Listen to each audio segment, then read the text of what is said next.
திருமணம் ஆன கொஞ்ச நாள்ல நம்மளுடைய கேரக்டருக்கு இவங்க செட் ஆவாங்களா அப்படின்னு பொண்ணை பத்தி பையனுக்கும் பையனை பத்தி பொண்ணுக்கும் தெரிஞ்சிடும்.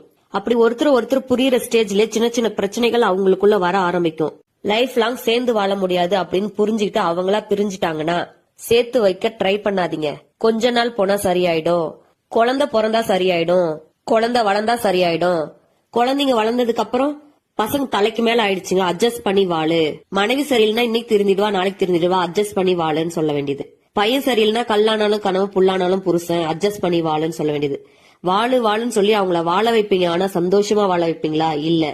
அவங்க கேரக்டருக்கு செட் ஆகாதுன்னு தெரிஞ்சு அப்பவே ஆரம்பத்திலே பிரிச்சு வச்சிருந்தீங்கன்னா 2 பேருடைய லைஃபும் சந்தோஷமா இருந்திருக்கும். அவங்க கேரக்டருக்கு செட் ஆகுற வேற ஒரு லைஃப் பார்ட்னர் தேர்ந்தெடுத்திருப்பாங்க, இல்லையா சிங்கிளா கூட சந்தோஷமா இருந்திருப்பாங்க. இப்போ 2 பேரையும் கஷ்டப்படுத்தி அவங்களுக்கு பிறக்கிற குழந்தைங்களையும் கஷ்டப்படுத்தி இப்போ லாஸ்ட் வரைக்கும் நீங்க அவங்களுக்கான வாழ்க்கையே நீங்க வாழவே இல்லை. உங்களுக்காகவும் சொந்த பந்தத்துக்காகவும் அப்பா அம்மாவுக்காகவும் குழந்தைகளுக்காகவுமே அவங்க வாழ்க்கைய வாழ்ந்துட்டாங்க. இப்ப வரைக்கும் அவங்களுக்கான வாழ்க்கை அங்க கேள்விக்குறியாதான் இருக்கு. இதே மாதிரி வாழ்க்கையை எத்தனை பேர் வாழ்ந்திருக்கீங்க? கமெண்ட் பண்ணுங்க.